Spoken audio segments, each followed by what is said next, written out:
The Wellness Wednesday Show. With Paul and Emma.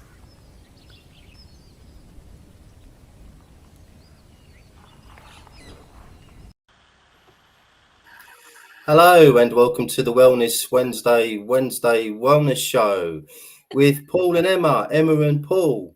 Today we're talking about acid reflux, and I will have the intro sorted out for next week. Before we get started, please can you like this video, and please can you hit the subscribe button underneath this video. We love doing this, but we want to reach as many people as possible with this information. So by doing that, it really helps us out. So please like the video and please subscribe. Okay, acid reflux. What is it? What causes it? Can it be treated naturally? What's our take, etc.? Acid reflux. So, Emma, I thought before we get started, I'll just talk about the approach that orthodox medicine has, and the reasons why they think acid reflux happens in the body. So, according to orthodox medicine, acid reflux, they say, we don't know what the root cause is, but it's often triggered by pregnancy and smoking. Heartburn, according to them, is caused by GERD and is a symptom of acid reflux. And GERD, they say, is the inappropriate relaxation of the esophageal sphincter muscle, which is just above your gut. So, your thoughts, Emma? Well, that sphincter muscle is activated by a very acid stomach. So if the acid drops in the stomach, then that sphincter muscle doesn't contract properly. And that's when the acid that is in the stomach starts coming up the esophagus and burning the throat. And the pH of the stomach should be about 2 pH, really 2 to 3, really acid, that's like hydrochloric acid that could like burn a hole in the carpet virtually, really acid. But what happens is people's digestive system becomes damaged. We can talk about why. And then the acid levels drop in the stomach, and then the stomach can become populated by gut bugs who shouldn't be there. And they poop and pee and put out metabolites that keep the acid low because they like that environment. So what we need to do is get rid of them. There are bugs living in the stomach keeping the acid low, or your body isn't making enough acid, and that's another different reason for having acid reflux. Brilliant. Okay. I found out today that 1 in 4 people have acid reflux in this country, which is phenomenal, isn't it? 1 in 4. What do? They go and get Gaviscon or Rennies or some kind of acid blocker. Well, I've got that there are 3 different types of drugs that are prescribed for this. You've got PPIs, which are protein pump inhibitors. You've got something called TUMS, which is basically calcium carbonate. That's like Rennies. Yes, and you've got H2 receptor blockers. Now, the side effects for PPIs are C. diff, which is a bacterial infection, I think. Yeah.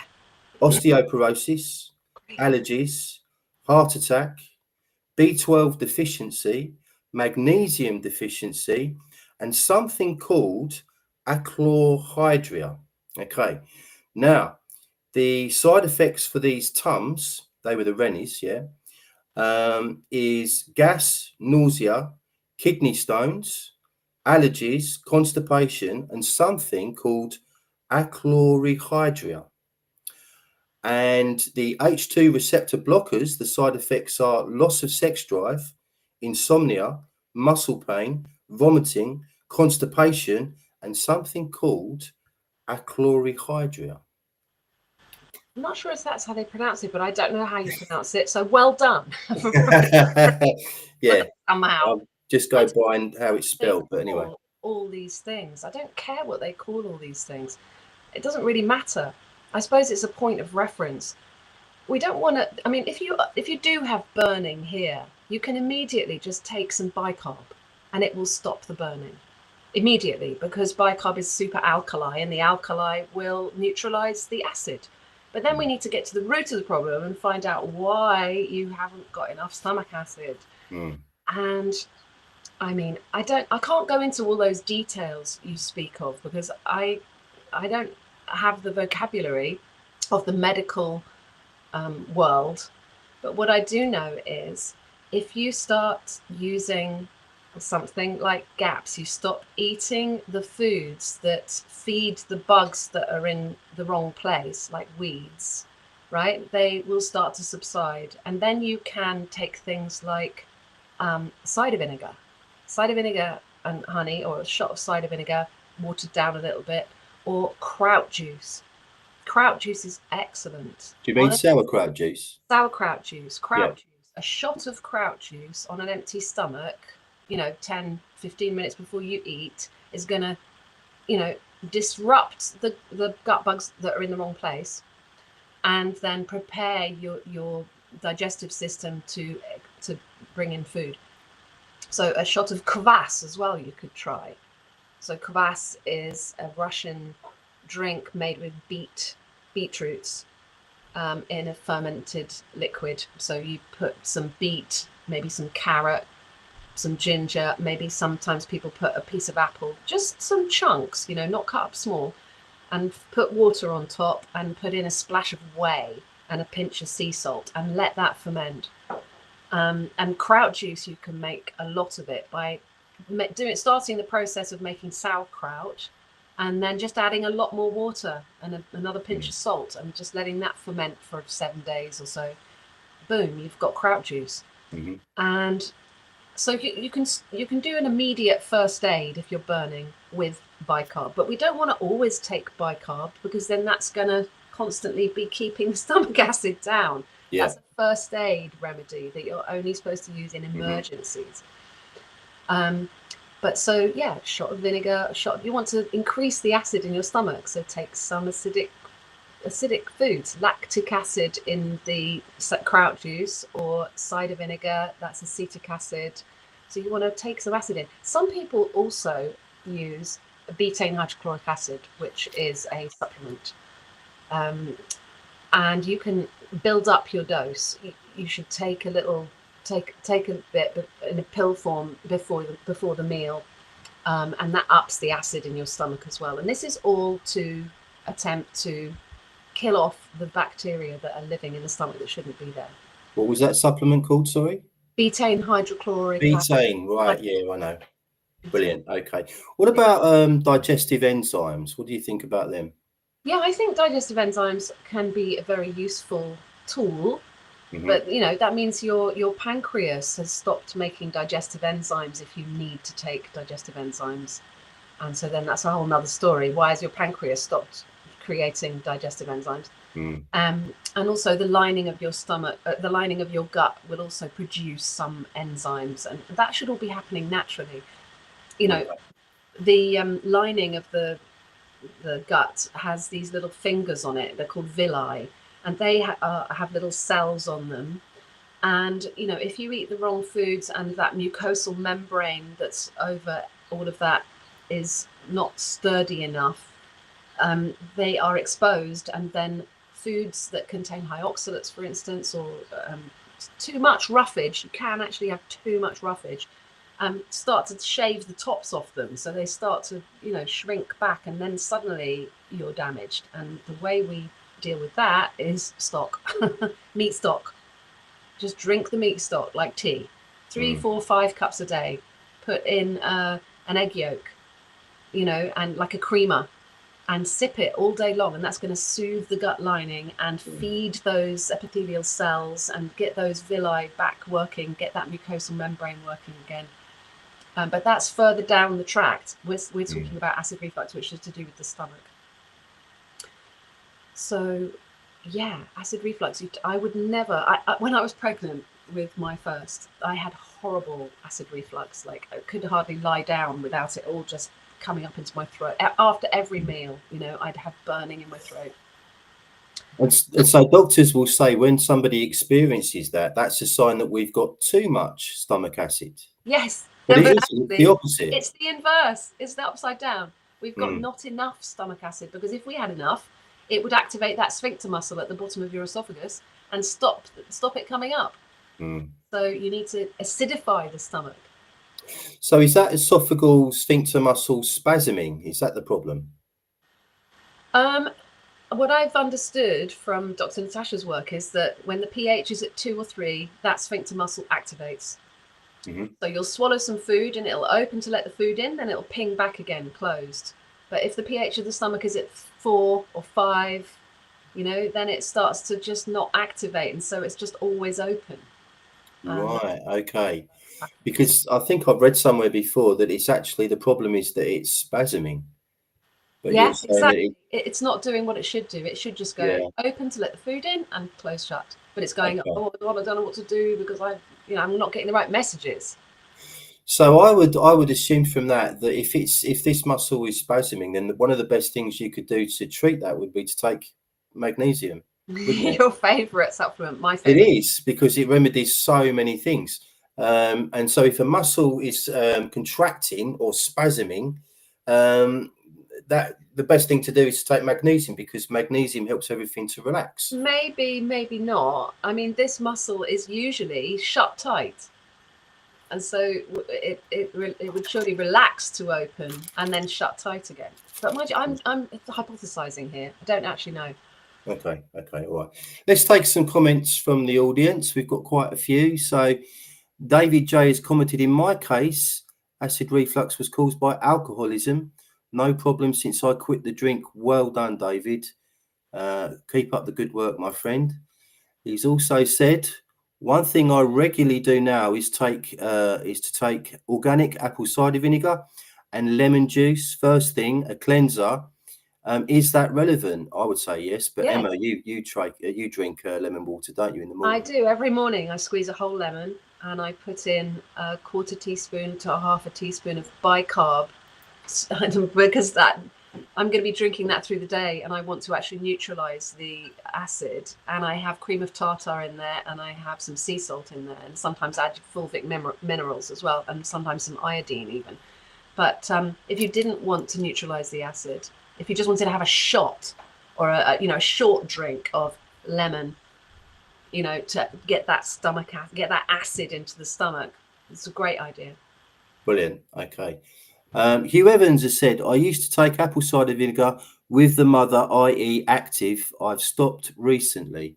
Brilliant. That's an important point. Thank you for reminding me. I'm not just saying, cider vinegar. I'm saying cider vinegar with the mother, as you say. It's got this kind of SCOBY at the bottom of the bottle, this kind of scummy something at the bottom of the bottle. And people in the old days, I don't know, people in the old days would have known exactly what it was. But at some point, people were bringing it back to the shop and going, what's it? It's got something in it. It's like, yeah, that's the mother. So then they had to start labeling it cider vinegar with the mother. Yeah, that's a live ferment. And so all those live bacteria in that drink will be, having a punch up with the bacteria that are in the wrong place, the weed bacteria that are in the stomach, keeping the acid low. Brilliant. Okay. So if somebody takes apple cider vinegar, say 15 minutes before every meal, how long would they have to do that before the problem is resolved? Do you know? Well, it's not as simple as just saying, well, take apple cider vinegar, you'll be all right. We've got to look at the whole picture. Mm-hmm.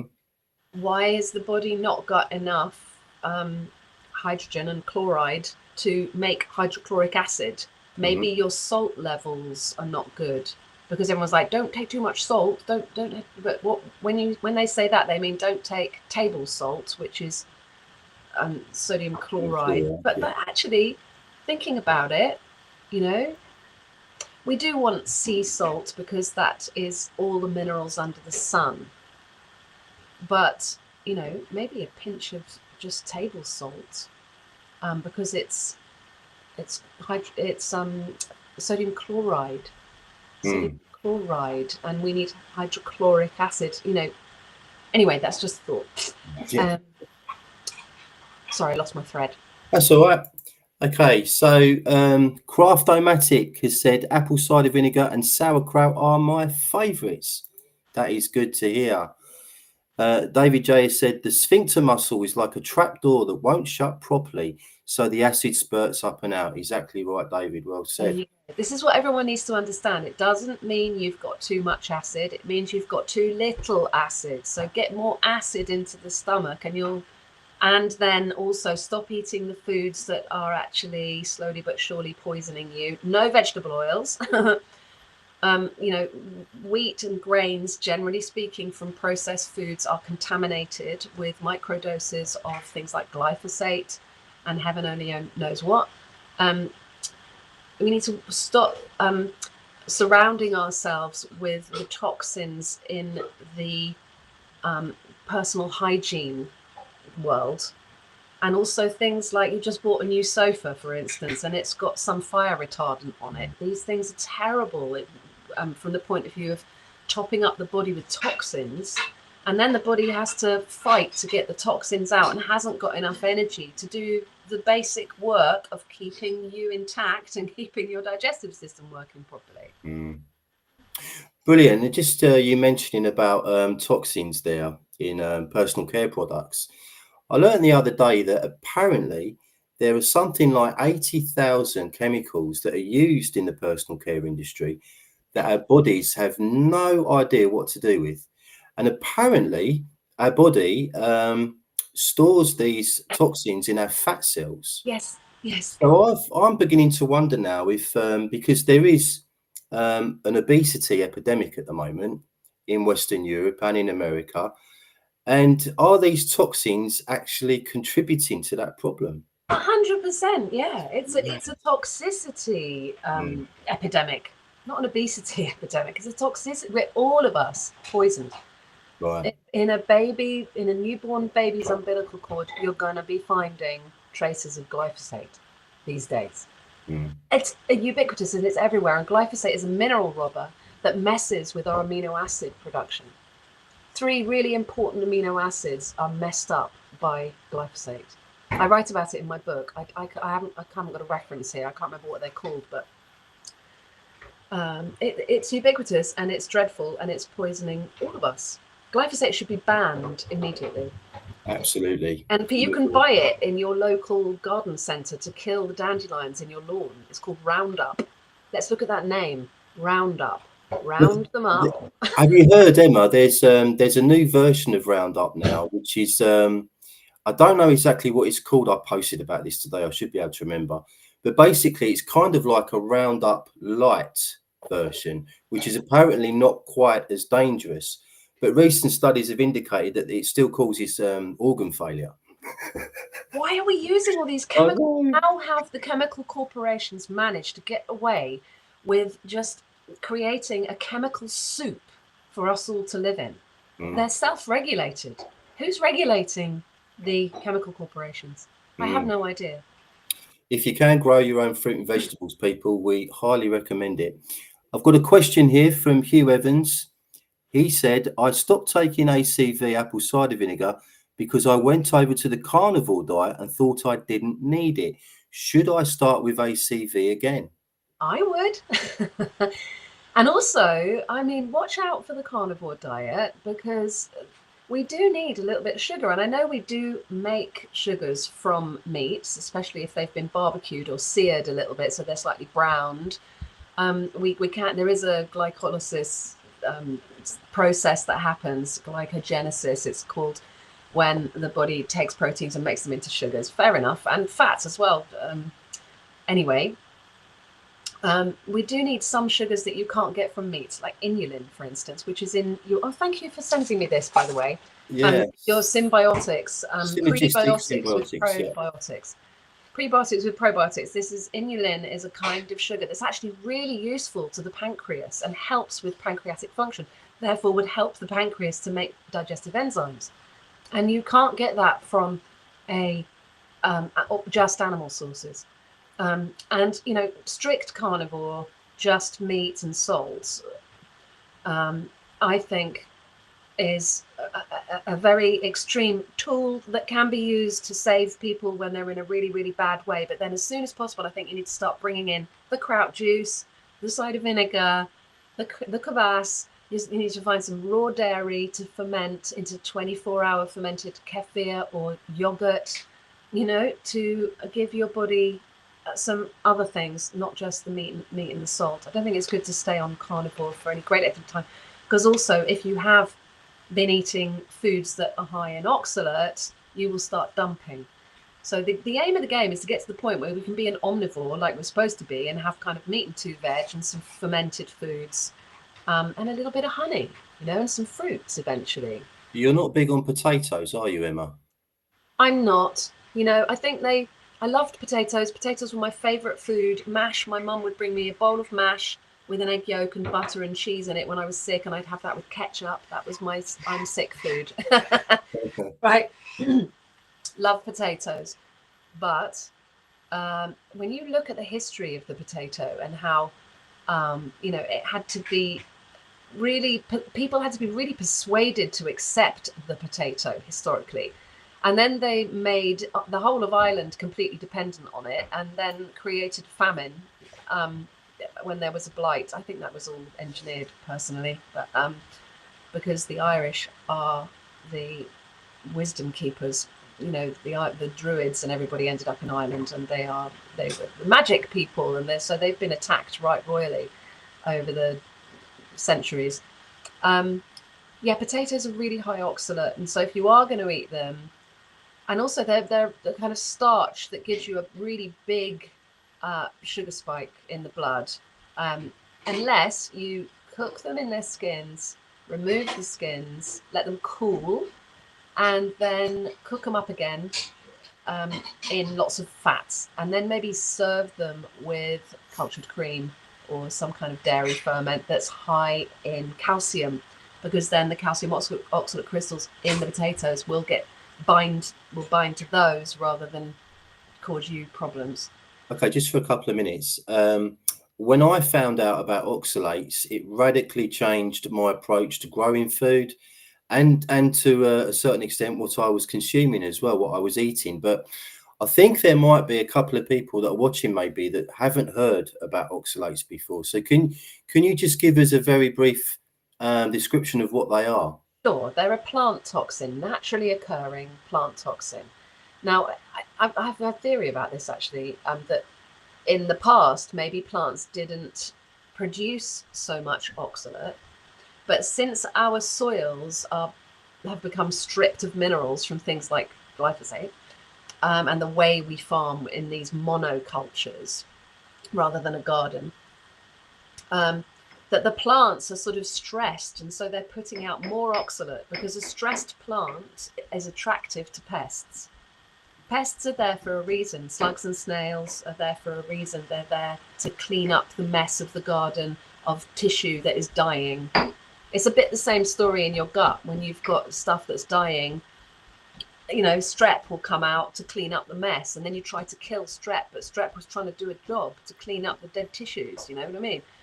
So these pests, I think the plants are putting more oxalates out because they're weakened. Anyway, that's just a theory. So it's a naturally occurring plant toxin that can build up in your system. It's like little shards of glass. They can coagulate into, worst case scenario, kidney stones. But they can cause all sorts of problems because they're mineral robbers as well. They've been linked to fibromyalgia, which is one of those autoimmune diseases that is just growing rampantly at the moment. So yeah. You know, I used to grow all my own and eat all my own, and I used to eat really high oxalate diet, and I found out, you know, that actually I was high ox when I was young. I had hiccups incessantly. I'd get random shooty pains in my body for no reason. I'd have to go sort of breathe it out until it had passed. This was from when I was 7-8 years old. After every meal I had hiccups. That's quite a good indicator of oxalate. That can also be magnesium deficiency. There I go again with magnesium. Sorry, but it can be. Hiccups are sometimes caused by magnesium deficiency. Yeah, but then people say, well, eat your leafy greens then. And then people go for spinach, which is off the scale high in oxalates, and I will never eat it again. Because I mean, you just got to look at Popeye with his, you know, I'm Popeye the Sailor Man, you know, with his girlfriend, his skinny, no boobs girlfriend called Olive Oil. You know, I'm suspicious. I think it was one of the first programming programs of like, you know, eat your spinach. No, eat beef. Absolutely. Anyway. Okay. Just one point I'd like to add on the acid reflux thing. Apparently, people that have a problem producing enough stomach acid are usually low in certain nutrients. One of them is magnesium. Okay. But the others are zinc, potassium, sodium, salt, iodine, and niacin. And apparently, many people that suffer with hypothyroidism also have acid reflux, which is very interesting. Basically, your minerals are imbalanced. Why are our minerals imbalanced? Because we've been sprayed with glyphosate since 1980 something. And also, you know, these high oxalate foods are mineral robbers as well. And also, when you eat a diet that's high in starchy carbs, so breakfast cereal, toast, a sandwich for lunch, and then pizza pasta for supper, which I ate like that for years, right? Right? High carb, right? If you eat like that, your body needs minerals to metabolize the starchy carbs. So you're already demineralized for this reason and that reason and the other reason. And then you're getting further demineralized by eating starchy carbs. This is the thing. We're all demineralized. Yes. You know, all of those things you said, magnesium, potassium, they're the 4 macros. Magnesium, calcium, potassium, and sodium. So let's all do that, you know, live long and prosper and have your mineral drink every morning. Fulvic minerals. They're not going to give you your macros, fulvic minerals. They give you some micros. Trace minerals, yeah. Yeah. Yeah, that's all very important. Okay. So just to summarize now, to finish up, Emma, acid reflux, what are the best approaches to this naturally? Okay, well, I would stop eating starchy carbs. I would, you know, read all the labels. And if you even have to buy something with a label, I would question it. Has it got vegetable oils in it? Don't eat it. Get your animal fats down. You have meat and 2 veg. Have a little check of which vegetables and fruits are very high oxalate, and just say, well, I'm not going to bother with them for now. I'm going to go for the lower oxalate veg. You know, rather than spinach or chard, I'm going to have green beans. You know, just because you can Google a list of oxalate foods and see which ones are high and which ones are not. Cabbage is low. Cabbage is low. Lots of them are low. Lots of them you don't have a problem. You can just eat as much as you like. Have plenty of butter with it. Have some, you know, fermented garlic. Have a shot of kraut juice before your meal. Have a shot of kvass. Have a shot of cider vinegar with the mother, right? And then relax. You know, relax and enjoy it. Never take one of those PPI things. Never take. If you really need first aid because it's burning, just get some bicarb, stick it in some water and sip it. Brilliant stuff. Okay. Oh, I've had a question. Hold on. From Laura Sorrell. Hello, Laura. Can I give my children fulvic minerals? Okay. Yes, you can. If they're very young, though, maybe just 1 or 2 drops in a glass of water. Yeah. So the general kind of rule of thumb on this is that if your child is 2/3 of your size, you give them 2/3 of the dose, generally speaking. Okay. But if they're very young kids with fulvic, you'll probably only need 1, maybe 2 drops at most. Okay. Just once a day. And that'll be enough. I would like to add that that whatever you bring in that's new to the diet, whatever anyone's eating, you know, whatever you bring in that's new that you haven't tried it before, start low dose and slowly build. It's like go low and slow. That's the rules, because your body needs a chance to adapt. Brilliant. Great advice. What are we talking about next week, Emma? Is it Ozempic? It's hold on, I wrote these down. That's one of them, but I don't think that one is prescribed in this country. There are 2, and I've written it down somewhere. Sod's law, I can't find it now. It's the injections people are taking to lose weight, which is a nutty thing. But anyway, we're going to talk about that, aren't we? Yes, we are. We are. Which is, it was a type 2 diabetes medicine, which ended up helping people lose weight, and then suddenly it's become a weight loss drug. It's a drug. Yes.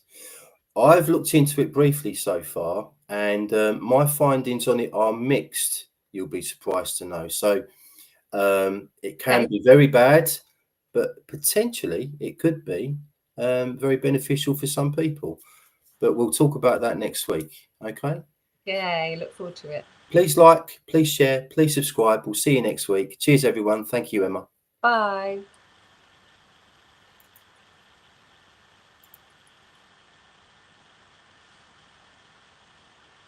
He's gone.